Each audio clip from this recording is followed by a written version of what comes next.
محمدا عبده ورسوله أما بعد فأعوذ بالله من الشيطان الرجيم بسم الله الرحمن الرحيم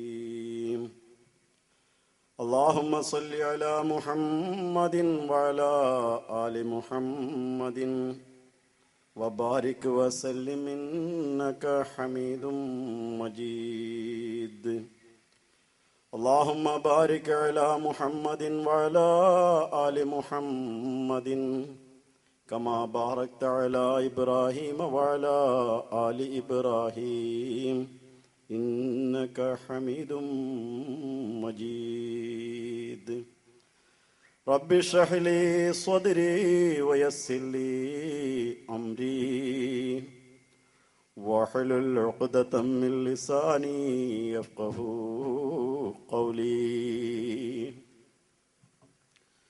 അഭിനന്ദനായ അധ്യക്ഷൻ, വേദിയിലിരിക്കുന്ന മൗലവി മുഹമ്മദ് ഇസ്മായിൽ സാഹിബ്, സ്നേഹവും ബഹുമാനമുള്ള ശ്രോതാക്കളെ, ഭ്രാതാക്കളെ, അസ്സലാമു അലൈക്കും വറഹ്മത്തുള്ളാഹി വബറകാതുഹു. അധ്യക്ഷൻ ഇവിടെ സഹോദര സമുദായത്തിൽപ്പെട്ട ആളുകൾക്ക് മറുപടി പ്രസംഗം അതല്ലെങ്കിൽ ഖണ്ഡന മണ്ഡന പ്രസംഗം മനസ്സിലാകാത്തതിനാൽ അരോചകമെന്ന് തോന്നുന്നു എന്ന് സൂചിപ്പിച്ചപ്പോൾ എനിക്കൊരു സംഭവം ഓർമ്മ വന്നത്, ആലപ്പുഴയിൽ ഒരു ദിവസം മർഹൂം യൂസുഫ് മൗലവി സാഹിബ് ജീവിച്ചിരുന്ന കാലത്ത് വൈകുന്നേരം ഒരു പ്രസംഗം സംഘടിപ്പിച്ചു. അന്ന് ഏകദേശം എനിക്ക് ഒരു 9-10 വയസ്സ് കാലമാണ്. രാവിലെ ഈ പ്രസംഗം കഴിഞ്ഞ് രാവിലെ ഞങ്ങൾ ചായ കുടിക്കാൻ വേണ്ടി പോയ സമയത്ത് അവിടെ നടന്നൊരു സംഭാഷണം ഇപ്പോഴും മനോമുകുരത്തിൽ തങ്ങി നിൽക്കുന്നു. വൈകുന്നേരം ഈസാ നബിയുടെ മരണത്തെക്കുറിച്ചായിരുന്നു പ്രഭാഷണം. അപ്പോൾ ഉപ്പാക്ക് എൻ്റെ പിതാവ് മൗലവി അലവി സാഹിബിന് സുപരിചിതനായിരുന്ന ഒരു കമ്മ്യൂണിസ്റ്റ് ആശയക്കാരനായ ഒരു ഹിന്ദു സഹോദരൻ ചോദിച്ചു, അതല്ല, നിങ്ങൾ ആരെയാണ് ഇവർ കൊന്നത്? അത് നിങ്ങളിങ്ങനെ ആയത്തോതിയിട്ട് എന്തിനാണ് പറയണത്? അതിന് പ്രതിഷേധം ചെയ്യാനുള്ള മറ്റു പല മാർഗങ്ങളുണ്ട്. നിങ്ങൾ ഞങ്ങളോട് പറയുകയാണെങ്കിൽ അത് ആസൂത്രണം ചെയ്ത് തരാം. അപ്പോൾ അതുപോലുള്ള ഒരവസ്ഥ, അതായത് ഈസാ നബി 2000 കൊല്ലം മുമ്പാണ് മരിച്ചത്. അതിനെക്കുറിച്ച് ഇങ്ങനെ ആയത്തോതി എന്തിനു പറയുന്നു എന്നൊക്കെ ചോദിക്കുകയാണ്. എൻ്റെ സഹോദര സമുദായത്തോട് പറയാൻ വേണ്ടി ചെറുതായിട്ട് ഞാനിതൊന്ന് പറയാം. 2000 വർഷങ്ങൾക്ക് മുമ്പ് ഇസ്രയേലിയർക്ക് പ്രവാചകനായി വന്നിരുന്ന ഹസ്രത്ത് ഈസാ അലൈഹിസ്സലാം അഥവാ യേശു കുരിശ് മരണസമയത്ത് അത്ഭുതകരമായി രക്ഷപ്പെട്ട് അദ്ദേഹത്തിന് ഒരു ആൾമാറാട്ടത്തിലൂടെ ദൈവം ആകാശത്തേക്ക് കൊണ്ടുപോയി. അങ്ങനെ അവിടെ ഇപ്പോഴും ഭക്ഷണം പാനീയങ്ങളൊന്നും കൂടാതെ ജഡിക ശരീരത്തോടു കൂടി ജീവിച്ചിരിപ്പുണ്ട്. മുസ്ലിങ്ങൾ മുഹമ്മദ് മുസ്തഫ സല്ലല്ലാഹു അലൈഹി വസല്ലം, പ്രവാചകൻ മുഹമ്മദ് നബി സല്ലല്ലാഹു അലൈഹി വസല്ലം മുഖേന സ്ഥാപിതമായ ഒരു പ്രസ്ഥാനമാണ് ഇസ്ലാം.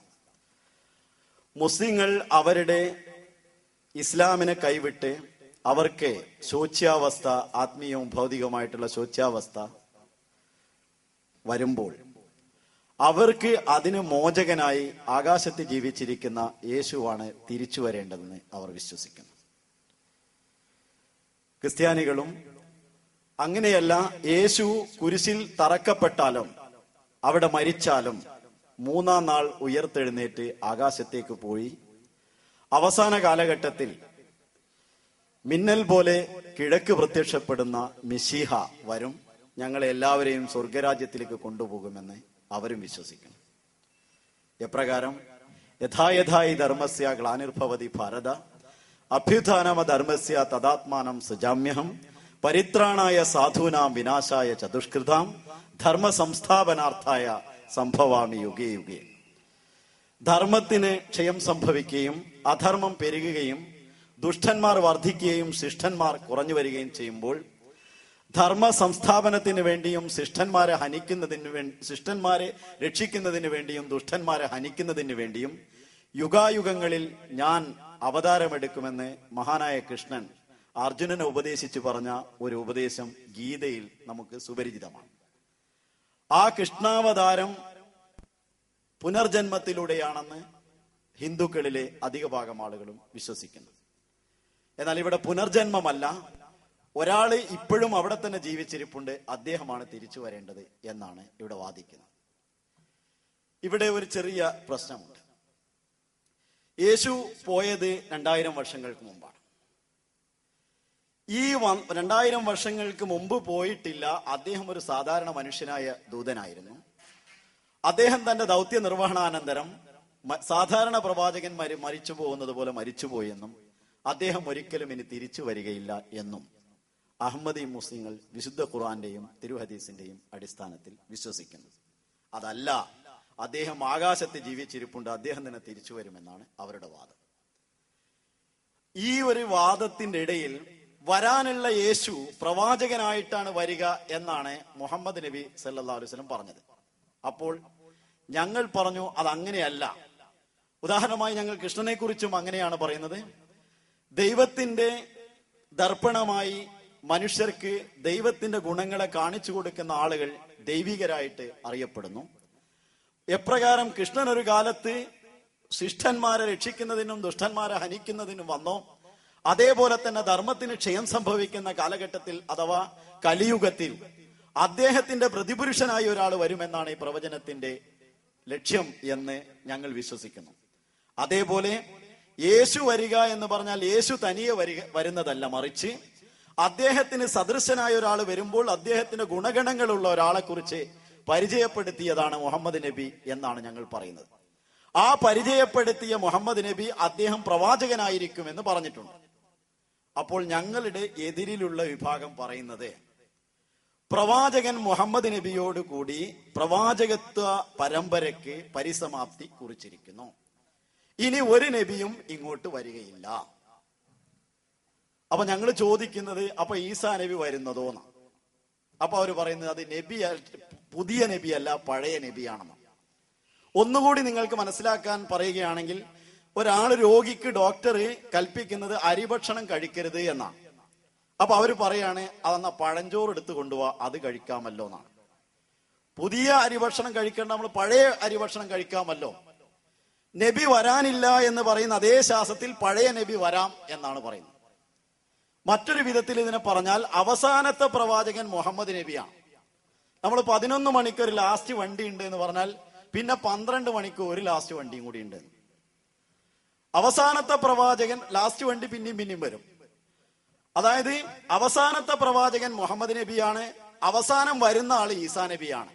ഇതാണ് ഞങ്ങൾക്ക് മനസ്സിലാകാത്ത സമസ്യ. ഇതിന് ഇങ്ങനെ പറഞ്ഞാൽ അവർക്ക് മനസ്സിലാകുന്നില്ല, അത് പറയാൻ പറ്റൂല എന്നാണ് പറയുന്നത്. അതിന് പ്രമാണങ്ങൾ ഉദ്ധരിക്കണം. അപ്പൊ മുഹമ്മദ് നബി അതിനെക്കുറിച്ച് എന്താണ് പറഞ്ഞത്, ഖുർആൻ അതിനെക്കുറിച്ച് എന്താണ് പറഞ്ഞത് എന്ന് പ്രമാണങ്ങൾ ഉദ്ധരിച്ച് ഞങ്ങൾ പറയുന്നു. അവര് വിചാരിക്കുന്ന പ്രമാണങ്ങൾ ജഡികമായ ശരീരത്തോടുകൂടി ഒരു ഊണും ഉറക്കവും മറ്റൊന്നുമില്ലാതെ എങ്ങനെ മുമ്പ് ഇവിടെ ഉണ്ടായിരുന്നോ അതേപോലെ ജരാനരകളൊന്നും ബാധിക്കാതെ 2000 വർഷം മുമ്പ് ജീവിച്ച ഒരാളാണെങ്കിലും അദ്ദേഹം വീണ്ടും 2000 വയസ്സുള്ള ഒരാൾ വീണ്ടും ഭൂമിയിലേക്ക് ഇറങ്ങി വരും. എന്നിട്ട് അദ്ദേഹം ഇവിടെ ചെയ്യുന്ന കുറെ പ്രവർത്തികളുണ്ട്. അതൊക്കെ അതിനേക്കാൾ അത്ഭുതകരമാണ്.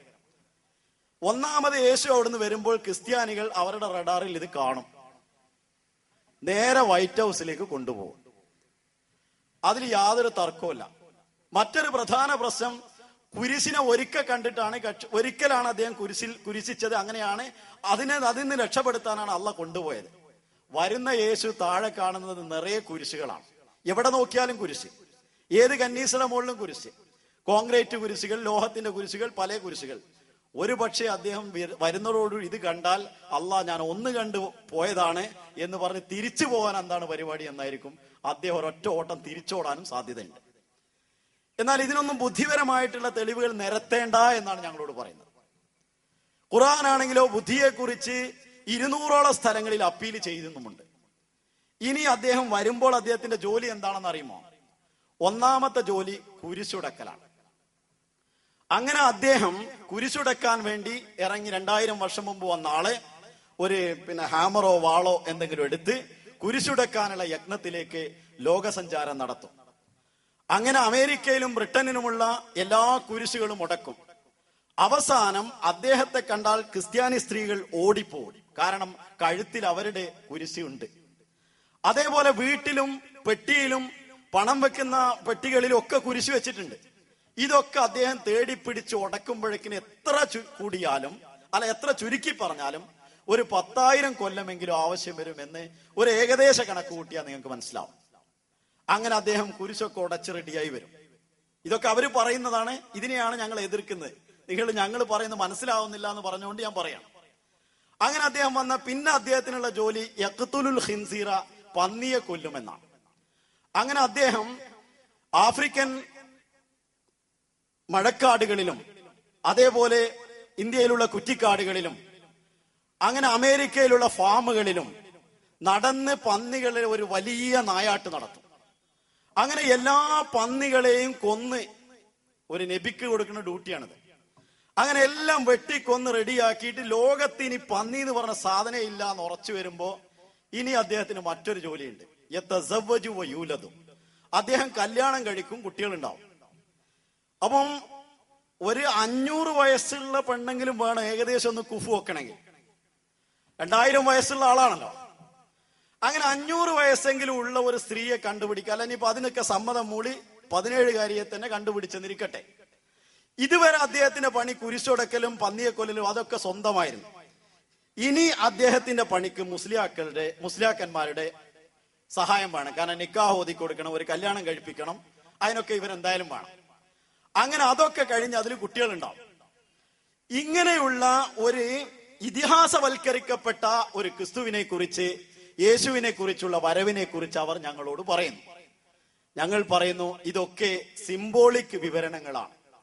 കുരിശുടക്കുക എന്ന് പറഞ്ഞാൽ കുരിശ് സിദ്ധാന്തത്തിൽ അധിഷ്ഠിതമായി ലോകത്ത് അതിജയിച്ച് നിൽക്കുന്ന ഒരു തത്വശാസ്ത്രത്തെ അതിന്റെ സത്യാവസ്ഥയിലേക്ക് ക്ഷണിച്ചുകൊണ്ട് ആ കുരിശ് സിദ്ധാന്തത്തെയാണ് തകർക്കുക എന്ന് ഞങ്ങൾ പറയുന്നു. അല്ലാതെ ആൾക്കാരെ കുരിശുടക്കലോ വെട്ടലോ കുത്തലോ അല്ല. യുക്തിപരമായും പ്രമാണങ്ങളുടെയും അടിസ്ഥാനത്തിൽ അതാണ്. പന്നി എന്ന് പറഞ്ഞാൽ ദുഷ്ടരാണ്. അതിന്റെ ചില ഗുണഗണങ്ങളുണ്ട്. ഈ ഗുണങ്ങളുള്ള ജനങ്ങൾ ആരാണെങ്കിലും അത് ശിഷ്ടന്മാരെ രക്ഷിക്കുകയും ദുഷ്ടന്മാരെ ഹനിക്കുകയും ചെയ്യുന്നത് പ്രവാചകന്റെ ജോലിയായതുകൊണ്ട് വരാനുള്ള അദ്ദേഹം അത്തരം ദുർഗുണങ്ങളായ ആളുകളെ വധിച്ചു കളയും, അഥവാ അവരുടെ ഈ സ്വഭാവത്തെ വധിച്ചു കളയുകയും അവരെ ശിഷ്ടന്മാരാക്കി മാറ്റുകയും ചെയ്യും എന്നാണ് ആ വരാഹവധം കൊണ്ട് ഉദ്ദേശിക്കുന്നത് എന്ന് ഞങ്ങൾ പറയുന്നു. ഇങ്ങനെ ബാഹ്യാടയാളത്തിൽ തന്നെ ബാഹ്യമായിട്ട് തന്നെ ഒരു യേശു വരണമെന്ന് ശഠിക്കുന്നു. അത് ബാഹ്യമായിട്ടല്ല, ആത്മീയമായിട്ടുള്ള ആന്തരികമായിട്ടുള്ള ആലങ്കാരികമായിട്ടുള്ള പ്രയോഗങ്ങളെ നിങ്ങൾ പ്രത്യക്ഷവൽക്കരിച്ചാൽ മതത്തിനെ പരിഹാസത്തിന് വക നൽകുന്ന വിധത്തിലാക്കി തീർക്കും എന്ന് ഞങ്ങൾ ഉപദേശിക്കുമ്പോൾ കാദിയാനി മുസ്ലിമേ അല്ല എന്നാ പറയുന്നത്. അവൻ അവര് മുസ്ലിമാന്ന് ആരാ അവരോട് പറഞ്ഞത്? ഞങ്ങള് മുസ്ലിം അല്ല എന്ന് പറയുന്ന ഒരാളോട്, ഇപ്പൊ സലഫി എന്ന പണ്ഡിതൻ ഞങ്ങളോട് പറയാണ് നിങ്ങൾ കാഫിരിങ്ങളാണ്. അദ്ദേഹത്തിന് അബൂദാവൂദിൽ വന്നൊരു ഹദീസ് ഓർമ്മപ്പെടുത്തുകയാണ്. മുസ്ലിമായ ഒരുത്തനെ കാഫിർ എന്ന് പറഞ്ഞാൽ ആ കുഫർ തിരിച്ചു പതിക്കും. ഞങ്ങൾ മുസ്ലിമീങ്ങളാണെന്ന് ഞങ്ങൾ വിശ്വസിക്കുന്നു. അതിന് ഞങ്ങളുടെ കയ്യിൽ സർട്ടിഫിക്കറ്റ് അള്ളാഹുവിന്റെ അവന്റെ റസൂലിന്റെയാണ്. റസൂലുള്ളാഹി സ്വല്ലല്ലാഹു അലൈഹി വസല്ലം പറഞ്ഞു, മൻ സല്ല സലാത്തന വസ്തഖ്ബല ഖിബ്ലതന വഅകല സബീഹതന ഫദാലിക്കൽ മുസ്ലിമു ലഹു സിമ്മത്തുല്ലാഹി വസിമ്മത്തു റസൂലിഹി. നാം അറുത്തത് ഭക്ഷിക്കുകയും നാം നമസ്കരിക്കുന്നത് പോലെ ഖിബ്ലക്ക് അഭിമുഖീകരിച്ച് നമസ്കരിക്കുകയും നാം മന്നക്കല സബീഹത്തന നാം നമസ്കരിക്കുന്നത് പോലെ നമസ്കരിക്കുകയും ചെയ്താൽ, അങ്ങനെ ചെയ്യുന്ന ആള് ഞങ്ങളുടെ ഭക്ഷണത്തിലും ആരാധനയിലും ഞങ്ങളുടെ ഖിബ്ലയിലും നമ്മെ പോലെ ഉള്ളവരാണെങ്കിൽ അവർ മുസ്ലിമാണ് എന്നതിൽ യാതൊരു സംശയവുമില്ല. അവർക്ക് അള്ളാഹുവിന്റെയും അവന്റെ റസൂലിന്റെയും ഗ്യാരണ്ടി ഉണ്ട്. പിന്നെ സലഫിയുടെ ഗ്യാരണ്ടി ആവശ്യമില്ല. അങ്ങനെ അള്ളയും റസൂലും ഗ്യാരണ്ടി കൊടുത്തു കഴിഞ്ഞാൽ അതിനെ നിങ്ങൾ വഞ്ചിക്കരുത് എന്നാണ് അടുത്ത വചനത്തിലുള്ളത്. ഇതാണ് ഒരു മുസ്ലിമിന്റെ നിർവചനം ഹദ്രത്ത് മുഹമ്മദ് മുസ്തഫ സല്ലല്ലാഹു അലൈഹി വസല്ലം തങ്ങൾ പറഞ്ഞത്. നിങ്ങള് സഹോദര സമുദായത്തിൽപ്പെട്ട ഒരാൾ ഇപ്പൊ മുസ്ലിം വന്നിട്ട് ഞാൻ ഹിന്ദു ആണെന്ന് പറഞ്ഞാൽ നിങ്ങൾ ആരെങ്കിലും ഇയാൾ ഹിന്ദു അല്ല എന്ന് ഫത്വ കൊടുക്കുക? സന്തോഷിക്കല്ലേ ചെയ്യാ? ഇവരങ്ങനെയല്ല. ഇവിടെ സുന്നിയുടെ വീക്ഷണത്തിൽ മുജാഹിദ് കാഫിറാണ്, പച്ച കാഫിർ എന്നാണ് മലയാളത്തിൽ എഴുതി വെച്ചിട്ടുള്ളത്. അതേപോലെ തന്നെ മുജാഹിദിന്റെ വീക്ഷണത്തിൽ സുന്നി മുശ്രിക്കീങ്ങളെക്കാൾ ബഹുദൈവ വിശ്വാസികളെക്കാൾ മൂത്ത കാഫിറാണ്. തബ്ലീഗ് ജമാഅത്ത് ഇവരുടെ 2 ആളുടെയും വീക്ഷണത്തിൽ കാഫിറാണ്. ജമാഅത്തെ ഇസ്ലാമി ഇവരുടെ 3 പേരുടെയും വീക്ഷണത്തിൽ കാഫിറാണ്. അവർക്ക് മറ്റുള്ളവരും കാഫിറാണ്. അങ്ങനെ എല്ലാവരും പരസ്പരമുള്ള കുഫർ ഫത്വയിൽ നിന്ന് മോചനം സിദ്ധിച്ച കുഫർ പ്രൂഫായിട്ടുള്ള ഒരാള്. വാട്ടർ പ്രൂഫ്, ബുള്ളറ്റ് പ്രൂഫ് ഒക്കെ നമ്മൾ കേൾക്കാറുണ്ട്. അതേപോലെ കാഫിർ പ്രൂഫായിട്ടുള്ള ഒരു മുസ്ലിം പുൽക്കൊടി പോലും ഭൂമിയിൽ ഇന്നില്ല. പിന്നെ ഈ പരസ്പരം കാഫിറാണെന്ന് പറഞ്ഞ ആൾക്കാരൊക്കെ കൂടിയിട്ട് ഇസ്ലാമിന്റെ ആധികാരിക ഉലമാക്കൾ ഒരുമിച്ച് ചേർന്ന് ഞങ്ങളെ കാഫിറാക്കി എന്നാണ് അദ്ദേഹം പറഞ്ഞത്. ഈ ആധികാരികത എന്താണ്? കാഫിർ മുശ്രിക് ഐക്യവേദിയാണ്. ആ കാഫിർ മുശ്രിക് ഐക്യവേദി ചേർന്ന ആധികാരികതയോടുകൂടി അവർ ഞങ്ങളെ കാഫിറാക്കി. അത് ഇപ്പൊ ലോകത്താരാന്നറിയോ? ഹിന്ദുക്കൾ നേരത്തെ കാഫിറാണ്. കാഫിർ പറഞ്ഞാൽ മോശപ്പെട്ടൊന്നല്ല, അവര് വിചാരിക്കുന്ന സത്യത്തെ നിഷേധിച്ചവർ എന്നാണ് കാഫിറിന്റെ അർത്ഥം. കാഫിർ പറഞ്ഞാൽ മൂടുന്നവെന്നും അർത്ഥമുണ്ട്. ഏതായാലും ഈ വന്ന മുഹമ്മദ് നബിയെ നിഷേധിച്ച ആളുകളാണ് ഹിന്ദുക്കൾ എന്നതിനാൽ അവർ കാഫിർ. നിഷേധിച്ചവരാണ് എന്ന കാരണത്താൽ, അദ്ദേഹത്തെ വിശ്വസിക്കാത്തവരാണ് എന്ന കാരണത്താൽ ക്രിസ്ത്യാനികൾ കാഫിർ, ജൂതന്മാർ അതിന്റെ മുമ്പേ കാഫിർ. അതേപോലെ മുസ്ലിങ്ങളും പരസ്പരം അങ്ങോട്ടും ഇങ്ങോട്ടും ഒക്കെ കാഫിറായി. ഈ കാര്യത്തിൽ സഹോദര സമുദായങ്ങൾക്ക് സന്തോഷിക്കാം, ഇവരൊക്കെ ഇപ്പൊ നമ്മളെ ആൾക്കാരാണ്. കാരണം മുസ്ലിങ്ങൾ ആരും ഒരു മുസ്ലിമിനെ അംഗീകരിക്കുന്നില്ല. ഈ ഒരു ദുരവസ്ഥക്ക് പരിഹാരമായിട്ടാണ് ഒരാൾ വരുമെന്ന് പറഞ്ഞത്. അതിന് ഇനി ഞാൻ പറയുന്നത് ഒരു പക്ഷേ നിങ്ങൾക്ക് മനസ്സിലായിട്ടില്ലെങ്കിൽ എന്നോട് സദയം ക്ഷമിക്കണം. ഞങ്ങളുടെ സബ്ജക്റ്റ് ഇതാണ്. ഈ ഒരു കാര്യത്തിൽ പ്രമാണം ഉദ്ധരിച്ചുകൊണ്ട് പറയുമ്പോൾ ഞാൻ നിങ്ങളെ കൂടെ കൂട്ടത്തിൽ ഇങ്ങനെ ക്ലാസ് എടുത്തു പോവുകയാണെങ്കിൽ എനിക്ക് എന്റെ സമയം മതിയാവുകയില്ല. അതുകൊണ്ട് ചില കാര്യങ്ങൾ ഇവിടെ പറഞ്ഞ പ്രസംഗകനും അത് കേട്ട ആളുകൾ തെറ്റിദ്ധരിച്ചിട്ടുണ്ടെങ്കിൽ അവർക്കും വേണ്ടിയാണ് ആ പ്രമാണങ്ങൾ ഉദ്ധരിച്ച് ഈ കാര്യം പറയുന്നത് എന്നും എന്റെ പറയുന്ന കാര്യങ്ങൾ മനസ്സിലാക്കാൻ സാധിക്കാത്ത വിധത്തിൽ ദുഷ്കരമായിരിക്കും സഹോദര സമുദായത്തിൽപ്പെട്ട ആളുകൾക്ക് എന്നതിനാൽ ഞാൻ അവരോട് സദയം ക്ഷമാപണം ചെയ്യുകയും ചെയ്യുകയാണ്. ഇവിടെ പ്രധാനമായും ഖാത്തമൻ നബിയൻ എന്ന ആയത്തിനെ കുറിച്ചാണ് ചർച്ചയുടെ മർമ്മമെന്ന് സലഫി പറയുന്നു. ചർച്ചയുടെ മർമ്മം അതല്ല. ഒരു നബി വരാനുണ്ട് എന്ന കാര്യത്തിൽ നിങ്ങളും ഞങ്ങളും തർക്കത്തിലില്ല. അത് പഴയ നബിയാണോ പുതിയ നബിയാണോ എന്നത് തീരുമാനിച്ചാൽ തർക്കം തീരും. ഈസാ നബിയാണ് വരേണ്ടത്, അത് പഴയ നബിയാണ്, പുതിയ നുബുവത്തല്ല എന്ന് ഓരോ ശ്വാസത്തിലും ആവർത്തിച്ച് പറയുന്ന സലഫിയുടെ ആ വരാനുള്ള ആള് മരിച്ചു പോയിരിക്കുന്നു, അദ്ദേഹം തിരിച്ചു വരികയില്ല എന്ന് തീരുമാനിച്ചു കഴിഞ്ഞാൽ, ഖുർആൻ കൊണ്ടും ഹദീസ് കൊണ്ടും തീരുമാനിച്ചു കഴിഞ്ഞാൽ, അടിസ്ഥാനപരമായിട്ടുള്ള ആ വിഷയത്തിൽ ഒരു തീരുമാനം വന്നാൽ ഇനി വരാനുള്ള ആള് നബിയാകണമോ അല്ലയോ എന്ന് ഖുർആന്റെയും ഹദീസിന്റെയും അടിസ്ഥാനത്തിൽ പരിശോധിച്ചാൽ മതി. ഇനി ഇപ്പം മിർസാ സാഹിബ് നബിയാണോ അല്ലേ എന്ന് പരിശോധിച്ച് കണ്ടെത്തിയാലും ഈസാ നബി വേറെ വരാനുണ്ട് എന്ന് പറയുന്നത്. ഇപ്പൊ ഇവിടെ മിർസാ സാഹിബിന്റെ പ്രവാചകത്വത്തെ കുറിച്ച് പറഞ്ഞുകൊണ്ടിരിക്കുമ്പോൾ ഈസാ നബിയാണ്, അത് ഈസാ നബിയുടെ പ്രവാചകത്വമാണ് എന്ന് നിങ്ങൾ പറയും. അപ്പൊ അതാദ്യം ക്ലിയർ ചെയ്യാം. ഈസാ നബി ജീവിച്ചിരിപ്പുണ്ടോ ഇല്ലേ എന്ന് തീരുമാനിക്കാം. ഈസാ നബി സ്ഥൂല ശരീരത്തോടുകൂടി ആകാശത്ത് ജീവിച്ചിരിപ്പുണ്ട് എന്ന് ഇന്ന് പല വിധത്തിലും കണ്ടുപിടിക്കാം. ആകാശം എന്ന് പറഞ്ഞാൽ പണ്ടത്തെ കാലത്തൊക്കെയാണ് പ്രശ്നം. ചൊവ്വ വരെ എത്തുന്ന മനുഷ്യന് ഈസാ നബി എവിടെ നിന്നൊന്ന് തപ്പി നോക്കിക്കൂടെ? അങ്ങനെയൊക്കെ ഇവിടെ ഇത്രയും തർക്കം നടക്കും. അക്കക്ഷി അവിടെ എന്താ ഇരുന്നിട്ട് ചെയ്യണം? അദ്ദേഹത്തിന് ഇവിടെ വന്നിട്ട് സംഗതി പറഞ്ഞു പോയിക്കൂടെ? ഏതായാലും അത് കണ്ടുപിടിച്ച് ഇപ്പൊ ലോകത്ത് ആരാണെങ്കിലും അഡ്രസ് ഇല്ലാത്തവനെ പറയാൻ മരിച്ചുപോയി എന്നാണ്. ഒരു 100 കൊല്ലം കഴിഞ്ഞ്, ഒരു 200 കൊല്ലം കഴിഞ്ഞ് അഡ്രസ്സും ഫോൺ നമ്പറും ഒന്നും കാണുന്നില്ലെങ്കിൽ ആള് പണി കഴിഞ്ഞ് ഇനിയിപ്പോ അയാളെ തരേണ്ട ആവശ്യമില്ല എന്ന് പറയും. പക്ഷെ 2000 കൊല്ലം മുമ്പ് മരിച്ചു പോയ ഒരാള് ഒരു അഡ്രസ് വരെ കയ്യിലില്ല. കുറെ ഹദീസുകളുണ്ട്. ഉദാഹരണമായി സലഫി പറയുന്നു മിനസ്സമ, ആകാശത്ത് നിന്ന് ഇറങ്ങുമെന്ന് ഹദീസിലുണ്ട് എന്ന്. അദ്ദേഹം 2-3 പ്രഭാഷണങ്ങളിൽ അതിൽ പറഞ്ഞു. മോഗ്രാൽ വെച്ചു ഇത് പറഞ്ഞു. മിനസ്സമ എന്ന് പറയുന്ന ഹദീസ് കള്ള ഹദീസാണ്. അങ്ങനെ ഒരു ഹദീസ് ഇല്ല. ആ ഹദീസിന് നിദാനമില്ല, അതിന് അടിസ്ഥാനമില്ല എന്ന് ഞങ്ങൾ പറയുന്നു. അതേപോലെ ആകാശത്ത് ജീവിച്ചിരിപ്പുണ്ട് എന്ന്, ആകാശമെന്നും ഈസാ നബി ജീവിച്ചിരിപ്പുണ്ട് എന്നും തെളിയിക്കുന്ന 2 വാക്കുകൾ ഹയ്യുൻ എന്നോ അസ്സമ എന്നോ ഉള്ള പദം ഈസാ നബിയുടെ കൂടെ ഉപയോഗിച്ചതായി ഹദീസുകളിലോ അല്ല വിശുദ്ധ ഖുർആനിലോ ഒരു വാക്കുണ്ടെങ്കിൽ അത് നമ്പർ എഴുതി എന്റെ കൈക്ക് കൊടുത്തു വിട്ടാൽ മതി, ഞാൻ ഇവിടുന്നാണ് പോയിക്കോളാം. അഹമ്മദിയ ജമാഅത്ത് വട്ട പൂജ്യാണ്. അപ്പോ ഇതാണ് ഞങ്ങൾ വളരെ കൃത്യമായിട്ട് പറയുന്നത്. അങ്ങനെ ഒരാൾ വരാനില്ല എന്ന് തീരുമാനിച്ചെങ്കിലേ പിന്നെ വന്ന ആളെ കുറിച്ച് ചിന്തിക്കേണ്ട ആവശ്യമുള്ളൂ. അങ്ങനെ ചിന്തിക്കുന്നതിന് മുമ്പായിട്ട് ഇത് തീരുമാനമെടുക്കണമെന്ന അടിസ്ഥാനമെന്ന് മിർസ സാഹിബ് എന്നെ പറയുന്നത് മേരെ ദേവയ്ക്ക് ബുനിയാദ് ഈസാക്കി വഫാത്ത് പറയന. എന്റെ വാദത്തിന്റെ അടിസ്ഥാനം ഈസയുടെ മരണത്തിൽ ആണ്. അതുകൊണ്ടാണ് അബ്ദുസ്സലാം സുല്ലമി തന്റെ നീല പുസ്തകത്തിൽ അതിന്റെ ആമുഖത്തിൽ തന്നെ പറഞ്ഞത് ഈ മീർസയുടെ അടിസ്ഥാനപരമായ വാദം ഈസാ നബി മരിച്ചുവെന്നും തൽസ്ഥാനത്ത് താൻ വന്നു എന്നുമാണ്. അത് പറയുമ്പോൾ സലഫിക്ക് ഒരു മനം വരട്ടൽ. അങ്ങനെയല്ല, ഖാത്തമുൻ നബീൻ തന്നെയാണ് ചർച്ച ചെയ്യേണ്ടത്. അതെന്തിനാണ് എന്ന് വെച്ചാൽ അത് രണ്ടും കൂടി കൂട്ടിക്കിഴക്കാം. വരാനുണ്ട് നബി എന്ന് സ്ഥാപിച്ചാൽ അത് ഈസാ നബിയാണെന്ന് പറയും. ഖാത്തമുൻ നബീനാണ്, അവസാനത്തെ നബിയാണ്. ഇനി ഖാത്തമിന്റെ തർക്കത്തിലേക്കാണ് ഞാൻ പോകുന്നത്.